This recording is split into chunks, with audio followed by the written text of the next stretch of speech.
So வணக்கம் மக்களே, IPL 2024 இன்னும் ஒரு அரௌண்ட் 17 to 18 டேஸ்ல ஆரம்பிக்க போகுது. ஸோ ஐபிஎல் ஷெடியூலில் பார்த்தீங்கன்னா ஒரு 5 டீமுக்கான அனாலிசிஸ் ஆல்ரெடி நம்ம சேனல் அப்லோட் பண்ணியிருக்கோம், பார்க்காம போய் பார்த்துக்கோங்க. ஸோ மீதி இருக்க 5 டீமுக்கான அனாலிசிஸ் அடுத்தது அப்லோட் பண்ணலாம்னு இருக்கோம்.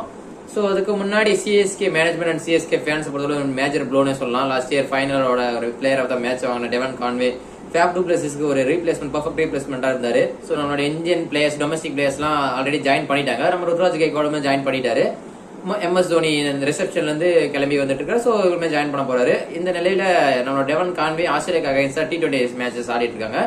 டெவன் Conway, Daryl Mitchell, Rachin Ravindra, Mitchell Santner எல்லாருமே நம்மளோட நியூசிலாந்து ஃபேமிலி எல்லாமே அங்கே தான் விளையாடிட்டு இருக்காங்க. ஸோ இங்கே டெவன் கான்வேக்கு அவரோட லெஃப்ட் தம்புல இன்ஜுரி ஆயிருக்கு. ஸோ அந்த இன்ஜுரி சரி பண்ணணும்னா சர்ஜரி மேக் பண்ணி ஆகணும் அப்படிங்கிற மாதிரியான அட்வைஸ் பண்ணியிருக்காங்க டாக்டர். ஸோ சர்ஜரி மேக் பண்ணா அட்லீஸ்ட் 2 months, அதாவது 8 weeks ரெஸ்ட் எடுக்கணும் அப்படிங்கிற மாதிரியான இன்ஃபர்மேஷன் கொடுத்துருக்காங்க. ஸோ 8 weeks அப்படின்னா மே ஸ்டார்டிங், அதாவது பாதி ஹாஃப் சுத்தமா விளையாட முடியாது. ஸோ செகண்ட் ஹாஃப்ல இருந்து விளையாடலாம் அப்படிங்கிற மாதிரியான ஒரு நியூஸ் வந்துட்டு இருக்கு. ஸோ அப்படின்னா அந்த செகண்ட் ஹாஃப்ல இருந்து ஆடுற வேலை இருந்தா எப்படி இருந்தாலும் இன்னொரு பேக்கப் ஓப்பனர் ரெடி பண்ணிடுவாங்க CSK management. So backup opener ready பண்ணதுக்கு அப்புறம் ஒரு டீம் பெர்ஃபெக்டா செட்டில் ஆயிட்டு பிளே பண்ண ஆரம்பிச்சதுக்கு அப்புறம் அந்த ஓப்பனர் நல்ல ஃபார்ம்ல இருந்தாரு அப்படின்னா அவரை உட்கார வைப்பாங்களா அப்படிங்கிற மாதிரியான ஒரு கொஸ்டினுமே நம்ம மனசுல எழுது. ஸோ இந்த சிச்சுவேஷன்ல அந்த பேக்கப் ஓப்பனர் யாரு அப்படிங்கிற இன்னொரு கொஸ்டினுமே மனசுல எழுது. ஸோ அப்படியே கொஞ்சம் யோசிச்சுன்னா எந்தெந்த பேர்ல ஞாபகத்துக்கு வருது? ஸ்டீவன் ஸ்மித் அன்சோல்ட் ஆனாரு.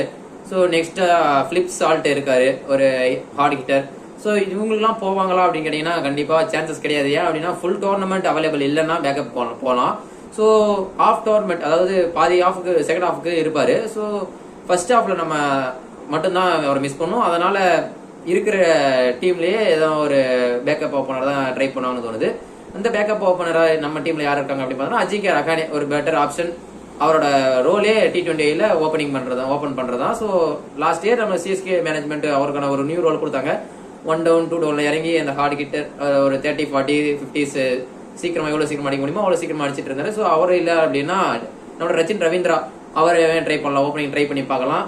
அவர் ஓடிஐலேயே அவர் அந்த மாதிரி ட்ரை பண்ணி தான் அவரோட இடத்த சீல் பண்ணாரு நியூசிலாந்து டீமுக்காக. ஸோ இந்த இடத்துல நம்ம அந்த மாதிரி ட்ரை பண்ணி பார்க்கலாம், எதுவும் தப்பு கிடையாது. ஸோ டெவன் கான்வேக்கு இன்ஜுரி ஆகிறதுக்கு முன்னாடி வரைக்கும் ரச்சின் ரவீந்திராவோட பிளேஸ்மே ஒரு கேள்விக்குறியில் தான் இருந்தது. கண்டிப்பா அவருக்கு இடம் கிடையாது அப்படிங்கிற மாதிரி இதுதான் தாட்டு தான் இருந்தது சிஎஸ்கே ஃபேன்ஸ்க்கு. ஏன் அப்படின்னா Devon Conway, Daryl Mitchell, Pathirana, Mahesh Theekshana இவங்கெல்லாம் விளையாடுவாங்க அப்படிங்கிற கால்குலேஷன் தான் இருந்தது. ஸோ இன்னைக்கு நாளில் டெவன் கான்வே அவைலபிலிட்டி இல்லை. ஸோ மொயின் அலி ஆடுவார் அப்படின்னு கேட்டீங்கன்னா சான்சஸ் குறைவு தான். மேபி 2 or 3 மேட்சஸ் கொடுத்துட்டு அவன் எப்படி பெர்ஃபார்ம் பண்றோ அதை பொறுத்து உட்கார வைக்கலாம். SA20 நல்ல ஃபார்ம்ல இருந்தாரு, டீசென்டான ஃபார்ம்ல இருந்தாரு. ஆனா அவரை ஆட வைக்கணும்னா அப்புறம் ரச்சின் ரவீந்திரா ஆட வைக்க முடியாது. ரச்சின் ரவீந்திரா ஆட வைக்கலாம், ஓப்பனிங் அஜிங்கே ரஹானே தான் இருக்கணும். ஸோ ஏகப்பட்ட சிக்கல்கள் இருக்கு. டெவன் கான்வேயோட ஒரு அவைலபிலிட்டி இல்லாதனால இவ்வளவு சிக்கல் ஏற்படுது. எப்படி எம்எஸ் தோனி மேனேஜ் பண்ணுவாங்க அப்படிங்கறத பார்க்கலாம். இந்த நியூஸே நேற்று காலையில தான் வெளியாச்சு. இந்த நியூஸ் வந்த கொஞ்ச நேரத்திலேயே, அதாவது நேற்று ஈவினிங்கே எம்எஸ் தோனி ஒரு போஸ்ட் போட்டிருந்தாரு ஃபேஸ்புக்ல. அது என்னது அப்படின்னா, can wait for the new season and new role, stay tuned அப்படின்னு ஒரு போஸ்ட் வேற போட்டுட்டு இருக்காரு. ஸோ அவ்வளவா சோசியல் மீடியாவே எட்டி பார்க்காத ஒரு மனுஷன் இந்த மாதிரி ஒரு போஸ்ட் போட பார்த்து இன்னமும் சிஎஸ்கே ஃபேன்ஸ் மத்தியில ரொம்பவே ஒரு பரபரப்பை கிரியேட் பண்ணிருக்கு. என்ன அந்த நியூ ரோல்? அதுதான் சிஎஸ்கே ஃபேன்ஸோட ஒரு பெரிய எதிர்பார்ப்பா இருக்குது. மேபி டாப் ஆர்டர்ல பிளே பண்ணுவாரா எம்எஸ் தோனி? மேபி இருக்கலாம், லாஸ்ட் சீசனா இருக்கலாம், யாருக்குமே தெரியாது. எம்எஸ் தோனியோட கையில தான் இருக்கு அந்த முடிவு.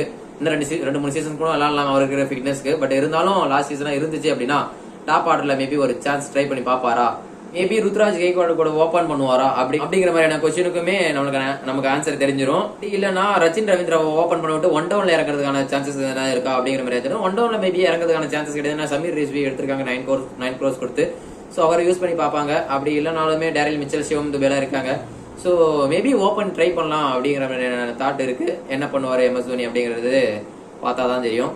ஸோ டெவன் கான்வேக்கு ஒரு பேக்கப் போவாங்களா அப்படின்னு கேட்டீங்கன்னா என்னை பொறுத்த வரைக்கும் போக மாட்டாங்க.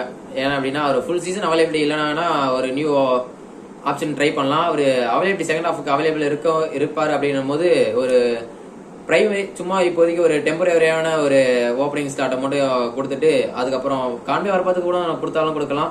மேபி அந்த ஓப்பனர் நல்ல ஃபார்ம்ல இருந்தாரு அப்படின்னா அவரவே கடைசி வரைக்கும் மெயின்டைன் பண்ணலாம். வீடியோ பிடிச்சிருந்தது அப்படின்னா லைக், ஷேர் அண்ட் கமெண்ட் பண்ணுங்க. மறக்காம சேனல் சப்ஸ்கிரைப் பண்ணுங்க. பார்க்கலாம்.